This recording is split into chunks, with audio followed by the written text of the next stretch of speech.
Kita akan melanjutkan seri kita 4 pertanyaan hidup. 4 pertanyaan hidup. Siapa ingat pertanyaan pertama? Siapa anakku yang ingat? 4 pertanyaan hidup. Yang pertama, dari mana asal usul hidupku? Yang kedua apa? Apa arti hidupku? Yang ketiga, apa yang baik dan yang jahat dalam hidupku, dan dari mana aku tahu itu baik? Dari mana aku tahu itu jahat? Yang terakhir, yang keempat, apa? Ya, jikalau hidupku meninggalkan dunia ini, akan pergi kemana hidupku? Hari ini kita masuk bagian yang ketiga. Apa yang baik, apa yang jahat dalam hidupku?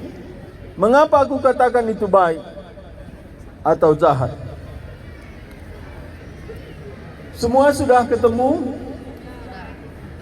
Oke, sebelum kita baca, kita ingat manusia dicipta terakhir. Kenapa terakhir?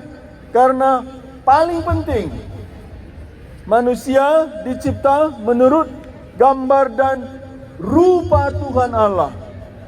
Sehingga dari mana asal usulku?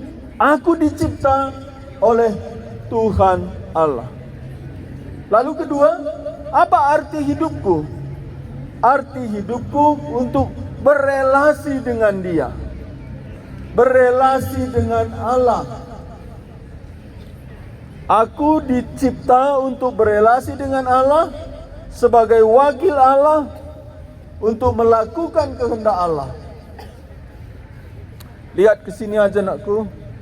Nah, laki-laki lihat ke sini, yang di situ, yang di sana. Nah, perempuan itu kelas berapa?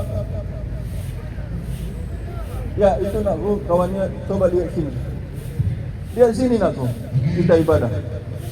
Semua kedua matanya lihat ke depan. Ya, kita tidak lama. Jadi kita dicipta Allah, sehingga asal usul kita dari Allah, dicipta Allah. Kita dicipta mempunyai arti, nilai hidup kita untuk berelasi dengan Allah.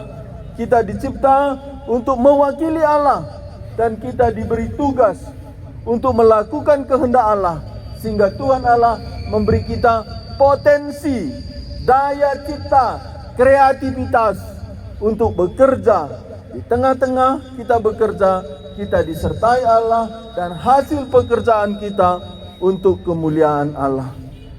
Juga kita diberi kepercayaan untuk menjaga merawat alam semesta. Hari ini kita masuk pertanyaan ketiga, apa yang baik, apa yang jahat dalam hidupku? Dari mana aku tahu itu baik? Dari mana aku tahu itu jahat? Satu-satunya yang mengajarkan itu Alkitab. Alkitab mengatakan semua yang tidak sesuai dengan sifat Allah itu dosa, jahat. Contoh, Tuhan Allah berkata, sucilah engkau, karena aku suci. Tuhan Allah berkata, aku menghendaki keadilan, karena aku adil. Tuhan Allah berkata, hiduplah benar di hadapanku, karena Allah itu benar. Jadi apa yang baik dalam diriku, itu sesuai dengan sifat Allah. Semua yang melawan sifat Allah itu jahat. Allah tidak mungkin bohong. Allah tidak mungkin tidak setia. Allah tidak mungkin tidak menggenapi janjinya. Ini ditulis dalam surat Ibrani. Kalau kita bohong, kita setia, kita mengingkari janji kita, kita itu jahat. Itu yang disebut dosa. Sehingga baik dan jahat tidak bisa kita katakan menurut kita. Baik dan jahat itu harus sesuai dengan karakter Tuhan, sifat Tuhan. Semua yang tertulis dalam Alkitab, hukum-hukum Allah, hukum Taurat, itu kesempurnaan sifat karakter Allah. Dalam Alkitab ada 10 hukum besar, tapi semua lebih dari 10, 613. Saya pernah ke Israel, ada guide kami, penuntun kami di sana. Dia berkata, dalam Alkitab, Bapak Ibu belajar Alkitab, ada berapa hukum Allah? Ada 613. Lalu dia bagi kepada kami setiap kelompok 1 buah delima. Lalu dia suruh kami hitung. Setiap kelompok persis biji daripada buah delima itu 613. Itu alasan mengapa Tuhan Allah memerintahkan Musa membuat baskom, lalu di pinggir baskom itu diukir buah delima. Jadi 613 hukum Allah itu sifat kesempurnaan Allah. Sehingga apa yang baik dan yang jahat bagi manusia itu harus sesuai dengan sifat-sifat Allah. Ketika sifat kita itu melawan sifat Allah, kita itu buruk, jahat, dosa. Tetapi ketika kita berbuat sesuai dengan sifat-sifat Allah, kita itu baik. Tapi Paulus dalam Roma pasal 3 berkata, Tuhan Allah dari sorga mencari, adakah berbuat baik? Adakah berakal budi? Adakah melakukan kebenaran? Tuhan Allah berkata, tidak. Seorang pun tidak. Kenapa manusia tidak lagi baik? Tidak lagi benar, tidak lagi suci, tidak lagi adil. Mari kita baca dari Mazmur pasal 51. Apa yang kalian dengar sampai kalian meninggalkan dunia ini tetap benar. Karena ini firman Tuhan. Kebenaran itu kebenaran karena dia tidak berubah. Kebenaran itu kekal. 2 tambah 2 itu bukan persetujuan 4. 2 tambah 2 itu kebenaran. Tidak pernah berubah. Demikian firman Tuhan tidak berubah. Firman Tuhan benar. Sehingga apa yang kita dengar dari firman Tuhan tidak pernah berubah, berlaku sepanjang hidup kita, bahkan sampai kekekalan. Mari kita baca firman Tuhan dari Mazmur 51 ayat 3 sampai 9. Ini pergumulan Daud dan pertobatan Daud. Setelah dia menyembunyikan dosa, ditegur Nabi Nathan, akhirnya dia menyesal. Dan dia menemukan kenapa dia begitu jahat. Orang itu sadar jahat setelah dia melakukan kejahatan. Mari kita membaca Mazmur 51 ayat 3 sampai 9. Semua yang bawa Alkitab, mari kita baca dengan suara yang keras. 1, 2, ya.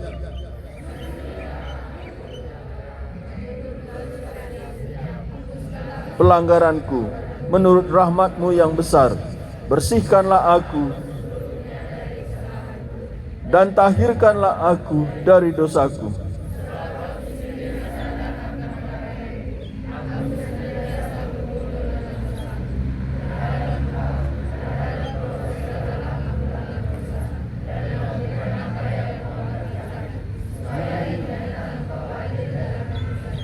Dan bersih dalam penghukuman-Mu. Sesungguhnya dalam kesalahan aku diperanakkan, dalam dosa aku dikandung ibuku. Sesungguhnya engkau berkenan akan kebenaran dalam batin, dan dengan diam-diam engkau memberitahukan hikmat kepadaku. Bersihkanlah aku daripada dosaku dengan hisop, maka aku menjadi tahir. Basuhlah aku, maka aku menjadi lebih putih dari salju. Satu ayat lagi, ayat 19. Ayat 19, Mazmur 51 ayat 19. 1, 2, ya. Korban sembelihan kepada Allah ialah jiwa yang hancur, hati yang patah dan remuk. Tidak kau pandang hina, ya Allah. Nabi Nathan datang kepada Daud, langsung ke istana. Nathan bertanya, "Raja, ada seorang kaya raya, punya banyak lembu, kambing, domba. Tapi dia punya seorang tetangga, ini miskin. Dia jual hartanya, dia beli satu domba. Tapi orang kaya ini kedatangan tamu, dia tidak ambil salah satu dari dombanya, dari lembunya. Tapi dia curi domba tetangganya yang satu ini, disembelih, dimasak untuk tamunya." Lalu Nabi Nathan tanya, "Raja, apakah hukuman terhadap orang ini?" Daud marah. Daud berkata, "Orang ini harus dibunuh 4 kali." Wah, bagaimana itu dibunuh 4 kali? Daud melihat orang ini jahat, orang ini kaya. Tapi waktu dia kedatangan tamunya, bukan dombanya yang dia sembelih, tapi domba tetangganya yang miskin itu. Daud mau marah, orang ini harus dibunuh 4 kali. Nabi Nathan berkata, "Engkaulah itu, hai raja." Langsung Daud menyesal, menangis. Dia keringat dingin, dia takut. Dia berlutut dan berkata kepada Tuhan, "Ya Tuhan, ampunilah aku." Daud berzina dengan Batseba, istri daripada prajuritnya Uria, hamil. Karena takut ketahuan, dia menempatkan Uria di tempat perang yang sangat bahaya dan membiarkan dia mati di sana. Tapi setelah Uria mati, dia ambil istrinya Batseba untuk menutupi dosanya. Tapi Tuhan tidak suka. Dengar nakku ya, tidak ada dosa yang tidak dilihat Tuhan. Sehingga Paulus dalam Roma pasal 2 ayat-ayat terakhir, dia berkata, "Inilah Injil yang kuberitakan. Allah dalam Yesus Kristus akan menghakimi semua yang tersembunyi dalam hati manusia." Daud bergumul, kenapa dia begitu jahat? Daud berkata, "Dalam kandungan ibuku aku sudah berdosa, dan aku lahir di dalam dosa. Kepadamu Allah, aku berdosa." Jadi kenapa kita orang berdosa? Apakah kita melakukan dosa baru kita berdosa, atau sebaliknya, karena kita berdosa baru kita melakukan dosa? Sekarang saya tanya, kita mau selesai. Kapan kita berdosa? Pertama, kedua. Jawab yang kedua dulu.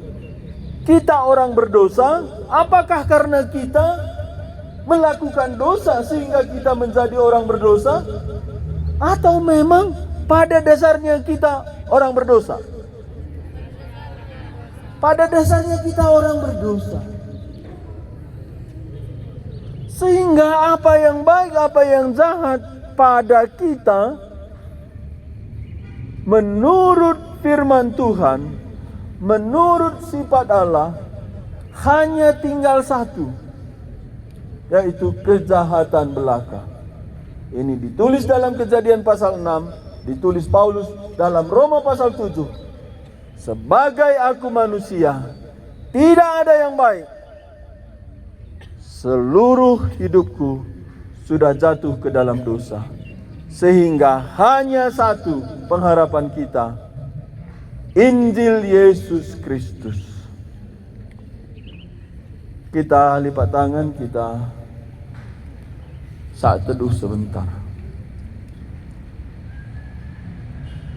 Kita tidak pernah menemukan siapa diri kita kecuali firman Tuhan menerangi hati kita. Penemuan terbesar di dalam hidup kita, kesadaran kita sudah berdosa seperti Daud. Dan setiap kita tidak mungkin bersembunyi dari mata Allah. Hanya satu yang bisa menyelamatkan hidup kita. Seperti Daud, hati yang hancur, Tuhan Allah tidak pandang hina. Menyesal, bertobat dari dosa kita, itulah yang diminta Tuhan Allah dari kita.